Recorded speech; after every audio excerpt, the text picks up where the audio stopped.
नमस्कार दोस्तों, current affairs के इस क्लास में आप सभी का पुनः स्वागत है। आज के इस क्लास में हम देखेंगे 29 जनवरी 2026 से संबंधित करंट अफेयर्स के प्रश्नों को और तमाम जानकारी जिसमें कि बिहार राष्ट्रीय अंतर्राष्ट्रीय खबरों का संकलन होगा। हमेशा की तरह विस्तृत रूप में हम तमाम जानकारी आपको देने वाले हैं और मैंने आपको क्या बोला है कि डेली एक समय निर्धारित कीजिए और उस समय पर क्लासेस को जरूर फॉलो कीजिए। आपको हम बिल्कुल शिकायत का मौका नहीं देंगे। यहाँ से आपकी तैयारी 100% होगी।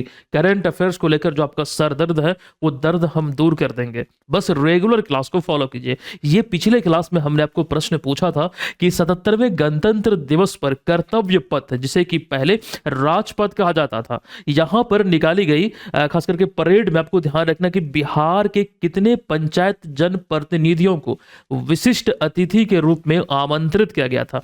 चर्चाएं विस्तार में हमने किया था। 11 जनप्रतिनिधियों को आमंत्रित किया गया। तो विकल्प नंबर सी इसका राइट आंसर है। दोस्तों, गणतंत्र दिवस से संबंधित कई सारे सवाल हैं, बहुत सारे रूप में। कुछ चीजें आपको हम बतला चुके हैं, कुछ यहां पर आगे हम देखेंगे। जैसे ये गांधी मैदान पटना के संदर्भ में आज के इस पहले प्रश्न में आपको देखने को मिल रहा है कि 26 जनवरी को 77वें गणतंत्र दिवस के अवसर पर जो गांधी मैदान पटना में जो झांकी निकाली गई है, उस संदर्भ में प्रश्न है कि झांकियों में प्रथम स्थान किस विभाग की झांकी को मिला है।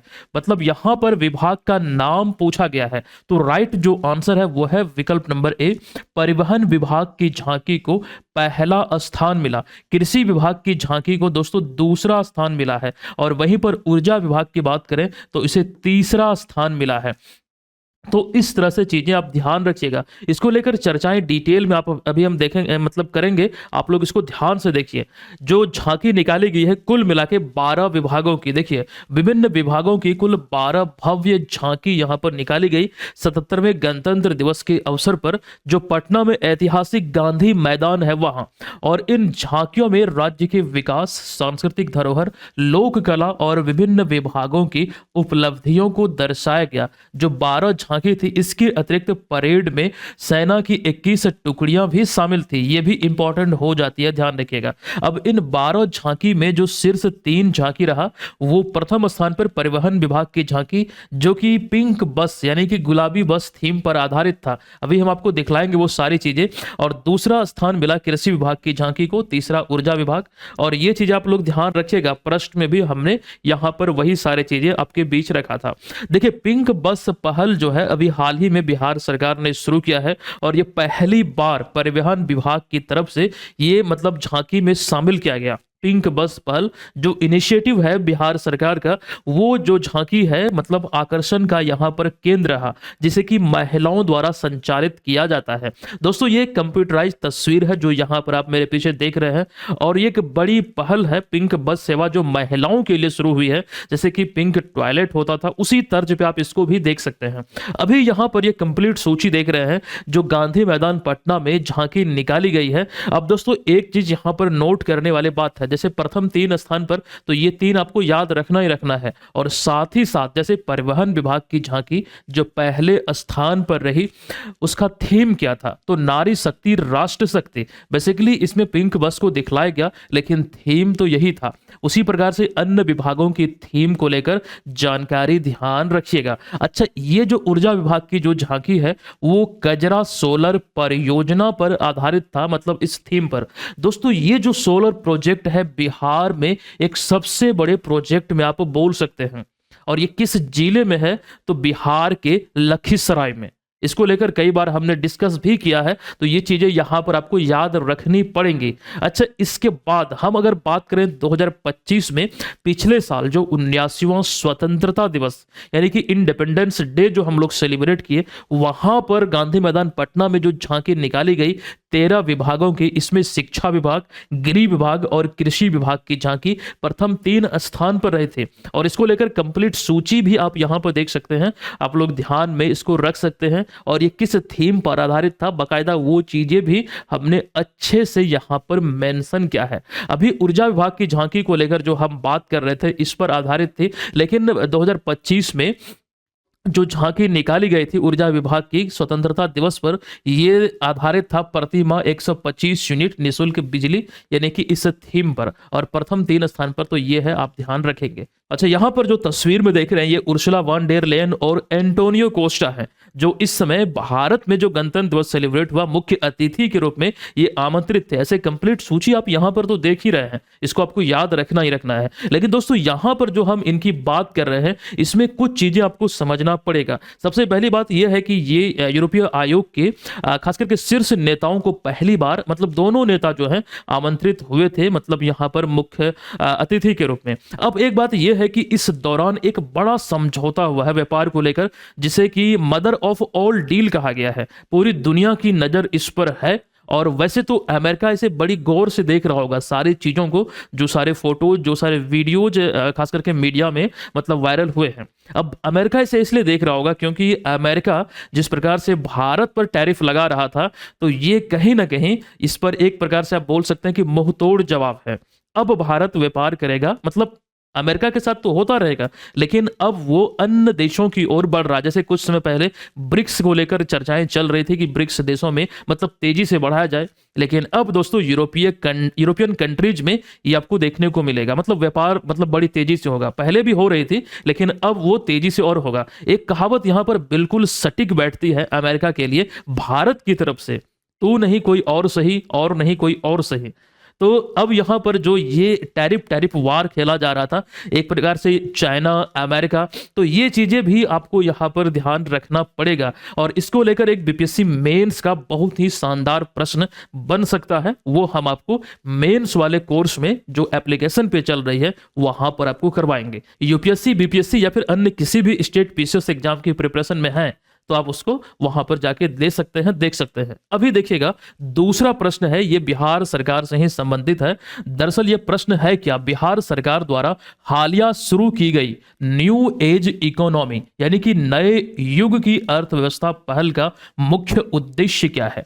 दोस्तों अभी हाल ही में जो नई सरकार का गठन हुआ है नवंबर में, आपको ये ध्यान रखना है कि गठन के बाद ये सारी जानकारी प्रश्न के रूप में सामने आई है। मतलब नई सरकार जब बनी है तो ऐसे में 2030 तक 1 करोड़ युवाओं को रोजगार उपलब्ध कराना इसका लक्ष्य है, इस योजना का या फिर इस पहल का, न्यू एज इकोनॉमी। तो फिलहाल यहां पर इतनी बातें ध्यान रखिए। नई सरकार के गठन में आप देखेंगे कि जो 18वां विधानसभा चुनाव बिहार में आयोजित हुआ था, एनडीए को प्रचंड बहुमत मिली, 101 सीटों पर लड़कर 89 सीटों पर विजयी रहा, एक बड़ी राजनीतिक पार्टी के रूप में उभरा है।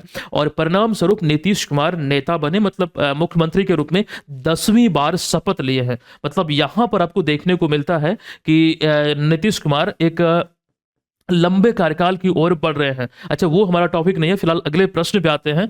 भारत की समृद्ध सांस्कृतिक और साहित्यिक विरासत के प्रचार प्रसार के उद्देश्य ग्रंथ कुटीर का उद्घाटन कहां और किनके द्वारा किया गया है। अच्छा, डिटेल में हम तथ्यों को देखेंगे। अभी हाल ही में नई दिल्ली में राष्ट्रपति द्रौपदी मुर्मू, जो भारत की ओवरऑल 15वीं व वर्तमान राष्ट्रपति हैं, इनके द्वारा ग्रंथ कुटीर का उद्घाटन किया गया 23 जनवरी 2026 को राष्ट्रपति भवन नई दिल्ली में। दोस्तों यहां पर एक बात यह आपको ध्यान रखना है कि यह विशेष स्थान भारत की 11 शास्त्रीय भाषाओं में, आपको ध्यान ये रखना है कि 2300 से अधिक पुस्तकों और दुर्लभ पांडुलिपियों का संग्रह प्रदर्शित करता है। बेसिकली यहाँ के मतलब यहाँ इस संस्थान में जो भारत की 11 शास्त्रीय भाषाएं हैं, जैसे कि 11 शास्त्रीय भाषाओं में तमिल, संस्कृत, कन्नड़, तेलुगु, मलयालम, इसके अतिरिक्त उड़िया, मराठी, पाली, प्राकृत, असमिया और बांग्ला, मतलब इन सारे 11 भाषा में आपको ध्यान रखना है लगभग 2300 से अधिक पुस्तकें और 50 दुर्लभ पांडुलिपियां, जो मतलब इसका यहां पर संग्रह रखा गया, वो आपको देखने को मिलेगा। दोस्तों पांडुलिपि आखिर ये क्या होता है?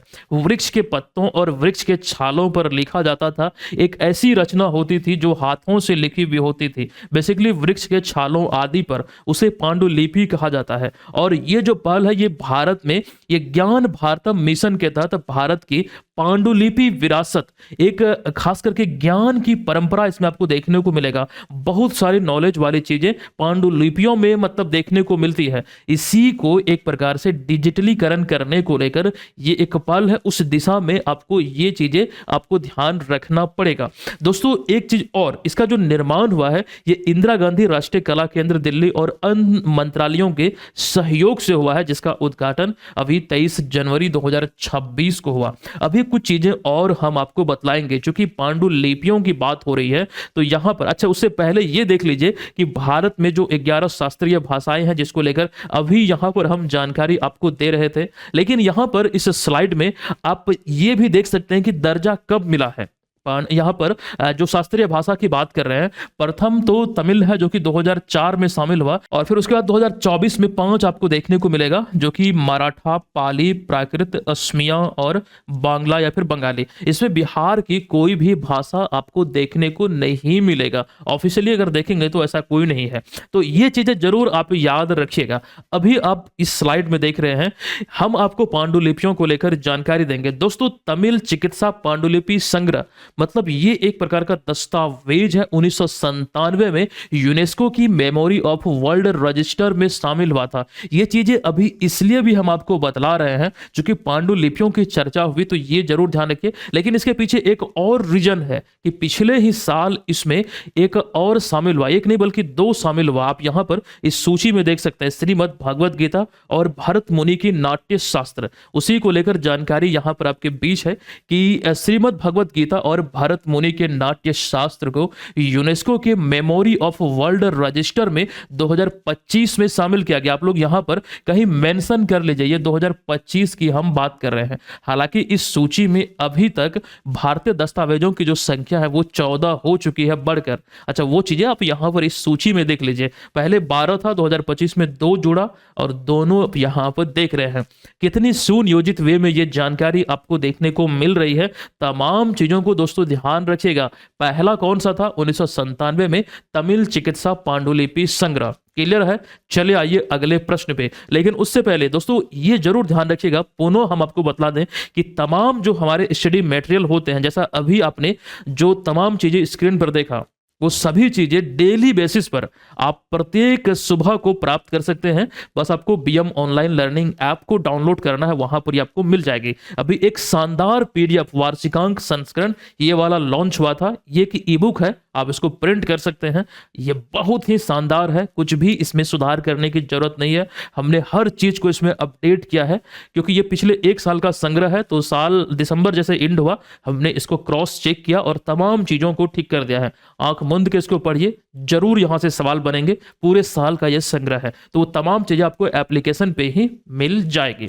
चलिए उसके बाद आइए अगले प्रश्न पे।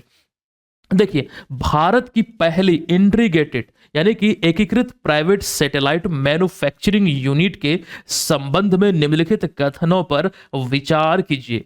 अब ये भारत में पहली बार हो रहा है, इसी संदर्भ में हमें विचार करना है ये प्राइवेट सैटेलाइट मैन्युफैक्चरिंग यूनिट को लेकर। तो पहला कथन है कि भारत की पहली एकीकृत निजी सैटेलाइट निर्माण इकाई गुजरात राज्य में स्थापित की गई है। ये कथन बिल्कुल सत्य है, एक सवाल के रूप में इसको ध्यान रखिएगा। अगला है यह सैटेलाइट मैन्युफैक्चरिंग यूनिट अजस्ता स्पेस द्वारा स्थापित की गई है। तो ये भी कथन दोस्तों सत्य है, और यह इकाई अहमदाबाद जिले के सानंद में स्थित है, ये भी सत्य है। और यह यूनिट पामनारो के नाम से जानी जाएगी, तो ये भी सत्य है। तो यहां पर चारों के चारों कथन सत्य है।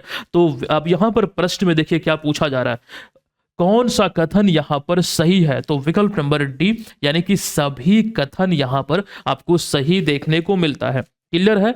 चलिए आइए यहां पर अगले प्रश्न पे। बताइए इस प्रश्न का राइट आंसर यहां पर क्या होगा। इंपॉर्टेंट प्रश्न है, आपको आंसर करना है कि राइट आंसर यहां पर इस प्रश्न का क्या होगा। हाल ही में जारी टाइम्स हायर एजुकेशन, इसमें थोड़ा सा चेंज है, ध्यान देने वाली बात है कि हाल ही में जारी Times Higher Education World University ranking by subject, university ranking by subject, सिर्फ इतना ही पढ़ने से काम नहीं चलेगा। यहां पर देखिए बाय सब्जेक्ट यानी कि विषय आधारित। तो यहां पर 2026 में भारत का शीर्ष संस्थान कौन सा रहा है?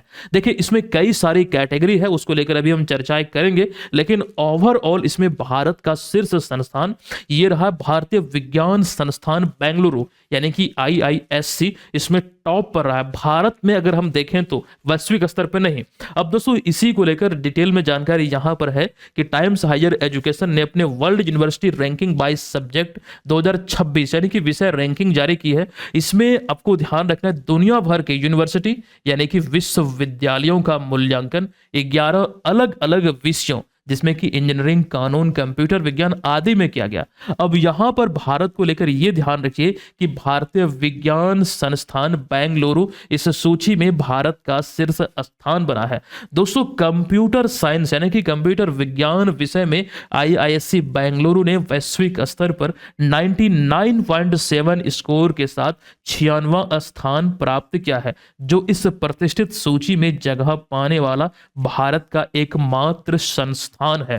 अच्छा, इसी सूची में कंप्यूटर विज्ञान में अगर आप 3 विश्वविद्यालय की बात करें जो टॉप पर है, इस पे देखिए कई सारे खास करके कैटेगरी है, 11 कैटेगरी है अलग अलग। यहां पर हमने बात उस संदर्भ में किया कि कौन सा भारतीय संस्थान टॉप पर रहा है, तो वो कंप्यूटर साइंस में भारतीय विज्ञान संस्थान। अब इसी कैटेगरी में, इसी सब्जेक्ट में जो टॉप पर है ये ऑक्सफोर्ड यूनिवर्सिटी, और दूसरे स्थान पर कैम्ब्रिज, और तीसरे स्थान पर ETH ज्यूरिख यूनिवर्सिटी स्विट्जरलैंड। ये टॉप 3 जो यूनिवर्सिटी है वो ध्यान रखिएगा। तो ये टाइम्स हायर एजुकेशन की तरफ से ये रिपोर्ट अभी हाल ही में आया था। लेकिन दोस्तों इसी तरह की कुछ और रिपोर्ट को लेकर हम बात करेंगे, जैसे कि QS Asia university ranking.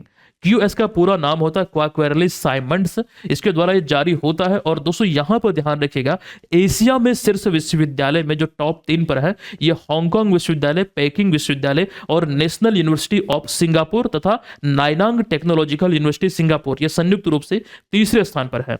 Asian university ranking 2026 में आपको IIT दिल्ली शीर्ष पर दिखेगा। भारत में देखें तो, एशिया में नहीं भारत में इसे 59वां स्थान मिला है। एशिया में तो ये टॉप पर है। ये भारत के दृष्टिकोण से है कि भारत में कौन टॉप पर रहा, तो ये रहा। और उसी के बाद एक और कैटेगरी में हम बात करेंगे, ये भी QS की तरफ से ही जारी हुआ है, वर्ल्ड यूनिवर्सिटी सस्टेनेबिलिटी रैंकिंग 2026। इसमें स्वीडन का लुंड विश्वविद्यालय टॉप पर रहा है। और फिर उसके बाद ऑस्ट्रेलिया का UNSW सिडनी विश्वविद्यालय है, तीसरे स्थान पर यूनिवर्सिटी ऑफ ब्रिटिश कोलंबिया है। यह ध्यान रखिए इस रैंकिंग में एक भी भारतीय संस्थान टॉप 200 में नहीं जगह बना पाया है। 205वें स्थान पर IIT दिल्ली रहा है। हालांकि IIT दिल्ली तब भारत में पहले स्थान पर हो जाएगा ना, वैश्विक स्तर पर 205वें स्थान पर है। तो ये चीजें समझिए, ध्यान रखिए, चीजें हम पहले आपको बतला चुके हैं। अभी छठे प्रश्न पे आइए। जम्मू कश्मीर के किश्तवाड़ जिले में भारतीय सेना द्वारा चलाए गए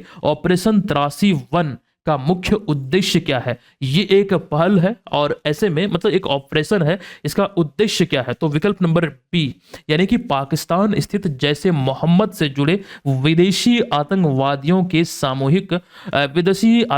के समूह को निष्क्रिय करना, विशेष रूप से जो पाकिस्तान आधारित जैसे मोहम्मद है। दोस्तों इसमें भारतीय सेना के कई जवानों की मतलब यहाँ पर बोल सकते निधन हुआ है, मतलब मारे गए हैं, वो एक दुखद खबर है। लेकिन ये ऑपरेशन अभी भी संचालित है। इसमें ड्रोन से खोजी कुत्ता उपयोग मतलब लाया जा रहा है आतंकवादियों को पकड़ने को लेकर। 18-19 जनवरी के आसपास ये शुरू हुआ है, पता नहीं ये कब तक संचालित होगा, लेकिन ये शुरू कहां पर हुआ है? तो जो जम्मू कश्मीर का किश्तवाड़ जिला, यहां पर सोनार गांव या फिर सिंहपुरा के घने जंगलों में ये ऑपरेशन त्रासी 1 संचालित हो रहा है। पाकिस्तान स्थित जैसे मोहम्मद जो एक प्रकार का आतंकवादी संगठन है, इसको एक प्रकार से निष्क्रिय करना, इससे जुड़े हुए आतंकवादियों का सफाया करना, ये मूल उद्देश्य है। दोस्तों जैसे मोहम्मद को लेकर यह ध्यान रखिए, इसकी स्थापना जो है मसूद अजहर जो इसके संस्थापक माने जाते हैं, इन्होंने वर्ष 2000 में किया था। एक आतंकवादी या फिर जिहादी संगठन है, पाकिस्तान आधारित है। दोस्तों ऑपरेशन संचालित जो अप्रैल 2025 में पहलगाम हमला जो हुआ था, वहां पर धर्म पूछ के लोगों की हत्याएं की गई थी। तो यहां पर एक चीज समझिएगा, फलस्वरूप जब भारत ने एक सैन्य कार्रवाई की थी ऑपरेशन सिंदूर के रूप में, तो ये खबर निकलकर सामने आई थी कि मसूद अजहर का पूरा परिवार एकदम सफाया हो गया, मतलब खत्म कर दिया गया, हादसे में वो मर गए, मतलब ऑपरेशन सिंदूर के दौरान। तो ये चीजें यहां पर ध्यान रखिए, इसके कुछ उद्देश्य को लेकर जो मुख्य रूप से भारत में हमला करने या फिर अलगाववादी गतिविधियों में शामिल है। अच्छा दोस्तों, ऐसे संगठन को संयुक्त राष्ट्र और कई सारे देशों ने आतंकी संगठन करार दिया है। ये यहाँ पर ध्यान रखिएगा। अब कुछ बातें आपके बीच हम रखने जा रहे हैं, उसे ध्यान से समझने का प्रयास कीजिए। इसे धार्मिक दृष्टिकोण से कदापि नहीं लीजिएगा। इस तरह के संगठन से जुड़े हुए लोगों को ऐसी ट्रेनिंग दी जाती है, उनकी मानसिकता ऐसी कर दी जाती है, उन्हें यह बताया जाता है कि आप इस तरह का कार्य में संलिप्त रहेंगे, यानी कि दूसरे धर्म के लोगों को काफिर समझना और ये समझना कि उनकी हत्या करके हमें जन्नत नसीब होगी। तो दोस्तों, ये कैसे पॉसिबल हो सकता है? आप जरा इसको ऐसे समझिए कि कोई शख्स है, मैं एक उदाहरण के तौर पर आपको समझाने का प्रयास कर रहा हूं। मान लीजिए कोई शख्स है, अच्छा उनका नाम मैं यहां पर ऐसा नाम रखता हूं जो कि कोई धर्म से संबंधित ना हो। चलिए, एक शख्स है, मतलब शख्स क्या, एक कोई है एलियन जिसकी मैं पूजा करता हूं। अगर मुझे ये सिखाया गया है मेरे संगठन द्वारा कि मुझे अगर दूसरे लोगों की हत्या करके जन्नत नसीब हो सकती है, क्या मैं उसकी हत्या करूंगा? सपोज मैं उनकी हत्या कर भी दूं, तो क्या मैं ये बोलूंगा मैं खुदा का, ईश्वर का, अल्लाह का, या फिर जो मैं एलियन को पूज रहा हूं, जो एग्जाम्पल मैंने आपको दिया, तो क्या मैं उनकी नाम को लेकर क्या एलियन बाबा की जय और मैं उसका गर्दन काट दूंगा? ऐसा कैसे हो सकता है? ऐसा मेरे नज़र में तो बिल्कुल संभव नहीं है। और इस्लाम को मैं बुरा नहीं कर रहा हूँ, इस्लाम को सबसे अधिक जो पाकिस्तानियों ने बदनाम किया है एक आतंकवाद को एक प्रकार से अपनाते हुए। भारतीय मुस्लिम, हमारे देश के मुस्लिम बहुत अच्छे हैं, कई सारे इसके उदाहरण आपको मिलेंगे, बहुत सारे उदाहरण। ये चीजें आपको समझनी पड़ेगी। और नरेंद्र मोदी साहब ने अभी, जो प्रधानमंत्री नरेंद्र मोदी अपने गणतंत्र दिवस पे भाषण दिए, अगर आपने उसे नहीं देखा है, नहीं सुना है, तो जरूर सुनिएगा। दोस्तों, कई सारे धर्म हैं। वास्तव में धर्म में कुछ कुरीतियां होती है, कुछ अच्छाई होती है, हमें अच्छाई को लेना है। कुरीतियां कैसे आती है? समय के साथ कुछ चीजें चेंज होती जाती है। जैसे एक उदाहरण के तौर पर अगर हम बात करें इस्लाम धर्म की, बहुत सारी चीजें इसमें सीखने को है। दूसरी ओर अगर हम हिंदू धर्म की बात करें तो इसमें भी बहुत सारी अच्छाइयां हैं, लेकिन कुछ कुरीतियां भी इसमें है। मतलब अगर आप इसका एग्जाम्पल देखना चाहेंगे, वो मैं आपको बतला दूं। वर्ष 1956 में नागपुर में बौद्ध धर्म को अपनाया था किसने? भीमराव अंबेडकर ने। जब उनसे ये पूछा गया कि इसके पीछे रीजन क्या है, तो उन्होंने जो हिंदू धर्म में कुछ कुरीतियां फैली हुई है, जैसे जातिवाद हो गया, और भी कई सारी चीजों का उन्होंने हवाला दिया था। तो उन्होंने नागपुर में 1956 में बौद्ध धर्म को अपनाया था। तो जीवन के अंतिम दिनों में, हालांकि 1956 में भी उनका निधन हो गया था। तो ये चीजें समझनी आपको पड़ेगी, इसलिए हमने थोड़ा यहाँ पर आपका समय लिया। चलिए, आई थिंक आपको बोर ना महसूस हुआ होगा। बस एक संदेश देना था कि आतंकवाद को बढ़ावा न दिया जाएगा। अब इसे एकदम खास करके भारत कदापि नहीं छोड़ेगा। ऑपरेशन सिंदूर जिस प्रकार से संचालित हुआ था, हर बार होगा जब भी इस तरह का कदम उठाएगा पाकिस्तान। देखिए दोस्तों, अगला प्रश्न है कि अंतरिक्ष यात्री सुनीता विलियम्स जो नासा से जुड़ी हुई है, सेवानिवृत्ति की घोषणा की है। इस संदर्भ में निम्नलिखित कथनों पर हमें विचार करना है। ऐसे यहां पर सवाल में जो पॉइंट दिए गए हैं, उन्होंने नासा से सेवानिवृत्ति की घोषणा लगभग 27 वर्षों की एक शानदार सेवा के बाद की है। बिल्कुल सही है, 27 साल का उनका कार्यकाल रहा। उनकी सेवानिवृत्ति की घोषणा उनकी तीसरी अंतरिक्ष यात्रा जो बोइंग स्टार लाइनर मिशन से पृथ्वी पर वापसी के बाद हुई है। जो ये खास करके तीसरी अंतरिक्ष यात्रा थी, अभी इसको लेकर हम चर्चा करेंगे। तो इसके बाद इन्होंने घोषणा की है। कुछ में पहले का ये न्यूज जरूर है, लेकिन ये अंतिम यात्रा इनकी थी। अब सुनीता विलियम्स नासा से सेवानिवृत्ति लेने वाली पहली भारतीय मूल की अंतरिक्ष यात्री बनी है। नहीं, ये कथन असत्य है, ये यहां पर राइट नहीं होगा, क्योंकि ये नासा से सेवानिवृत्ति लेने वाली भारतीय मूल की पहली महिला अंतरिक्ष यात्री नहीं है। केवल 1 और 2 कथन यहां पर सत्य है, तो विकल्प नंबर ए, केवल 1 और 2 यहां पर राइट आंसर हो जाएगा। दोस्तों, इसी को लेकर जानकारी है। सबसे पहले सुनीता विलियम्स को आप यहां पर देख सकते हैं, अहमदाबाद के रहने वाले हैं इनके पिताजी, और ये लाइन यहां पर हमने लिखा है कि अहमदाबाद गुजरात के। अब ध्यान दीजिएगा, अभी हाल ही में इन्होंने 27 साल की सेवा के बाद नासा से जो अंतरिक्ष एजेंसी है, इससे सेवानिवृत्ति की घोषणा की है। दोस्तों, पिछले साल 2024 में 5 जून को, ध्यान रखिएगा, वुच विल्मोर, निक हैग और अलेक्जेंडर गोर्बुनोव के साथ मिलकर बोइंग स्टार लाइनर परीक्षण मिशन के तहत ISS गए थे, यानी कि इंटरनेशनल स्पेस स्टेशन वो गए थे। लेकिन आपको यहां पर एक चीज ये ध्यान रखना कि केवल 8 से 9 दिन का ये मिशन था, लेकिन टेक्निकल प्रॉब्लम, तकनीकी समस्या के कारण ये 8 से 9 दिन का जो मिशन था वो 9 महीने 13 दिन का मिशन हो गया। और 9 महीना 13 दिन तक वो सभी लोग यहां पर इंटरनेशनल स्पेस स्टेशन पर रहे थे। 19 मार्च 2025 को पृथ्वी पर वो लौटी, और यह उनकी तीसरी अंतरिक्ष यात्रा था।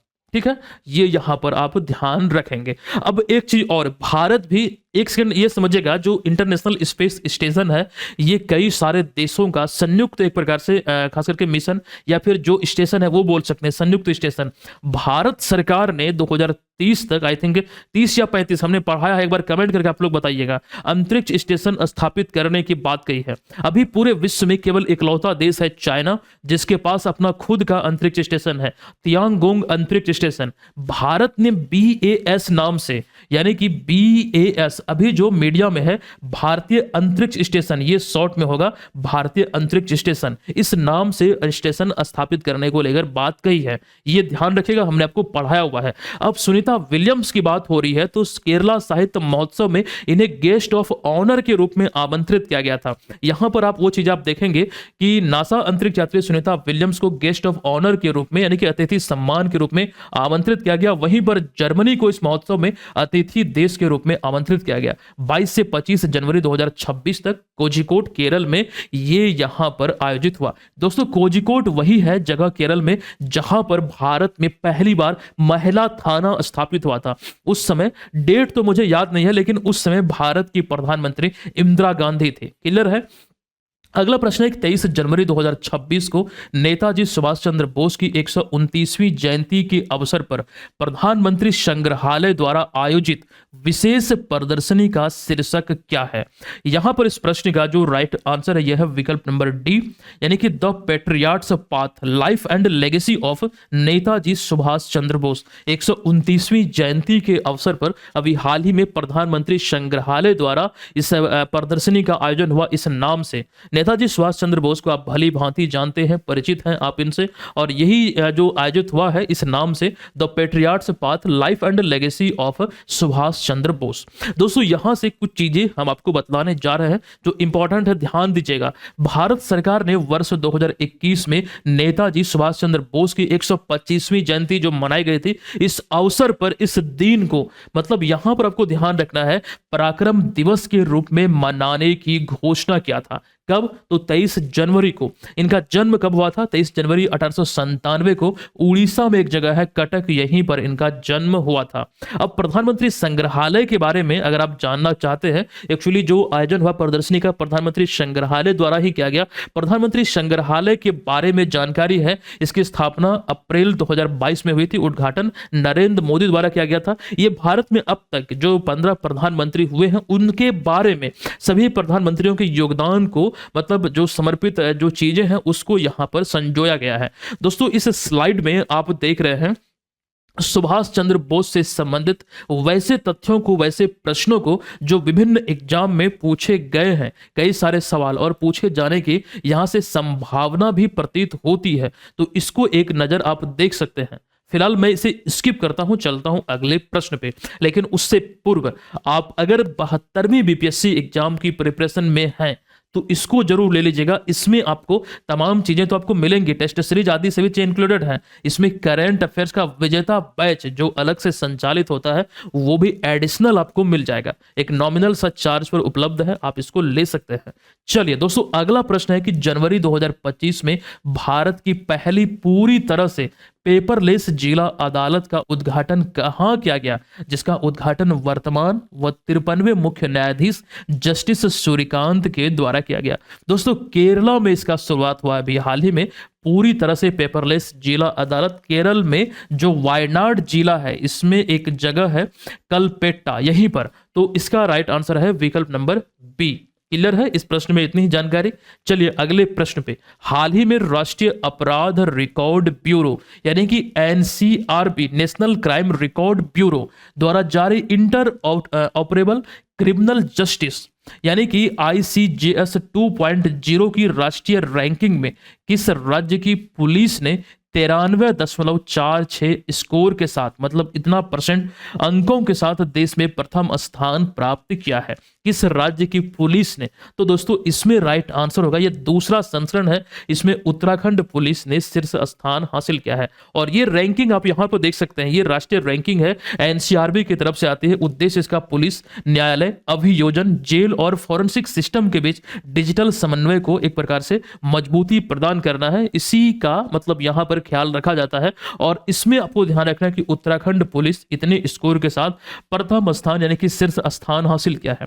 फिर हरियाणा और फिर तीसरे स्थान पर आता है असम। हरियाणा दूसरे और असम तीसरे स्थान पर है। इस रैंकिंग में बस इतनी बातें हैं, बस इसको ध्यान यहां पर आप लोग रखिए।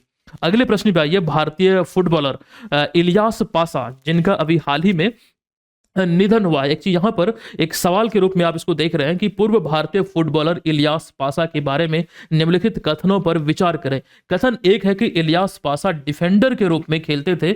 यह कथन बिल्कुल सही है। और वे ईस्ट बंगाल फुटबॉल क्लब के दिग्गज खिलाड़ी थे, यह भी सत्य है। उनका निधन 22 जनवरी 2026 को लंबी बीमारी के बाद हुआ, यह भी सत्य है। उन्होंने अपने कैरियर में भारत की राष्ट्रीय फुटबॉल टीम के कप्तान के रूप में खेला। नहीं, यह कथन यहां पर असत्य है। केवल 1, 2 और 3 यहां पर सत्य है। ये एक फुटबॉलर रहे जिन्हें आप यहां पर तस्वीर में देख रहे हैं। विकल्प नंबर बी। यही तो पूछा गया ना, कौन सा सही है, सही कौन सा या फिर कौन से है। तो 1, 2 और 3 यहां पर सही है। ये वाला जो विकल्प नंबर डी है यानी कथन नंबर 4 जो है ये असत्य है और हमें सत्य पूछा गया था। अगला प्रश्न है कि पंजाब सरकार ने आवारा कुत्तों की समस्या के मानवीय समाधान और देखभाल के लिए पायलट प्रोजेक्ट के रूप में राज्य का पहला डॉग सेंचुरी यानी कि कुत्ता अभ्यारण्य कहां पर शुरू किया है।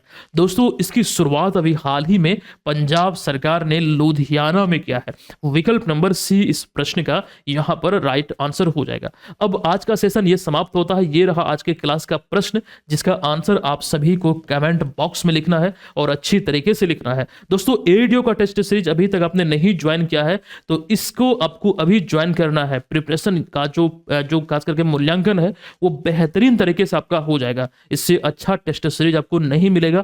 कंप्लीट पेपर का टेस्ट आपको मिल रहा है केवल और केवल 99 रुपये में। यह ऑफर सीमित समय के लिए है, जल्दी से जाइए।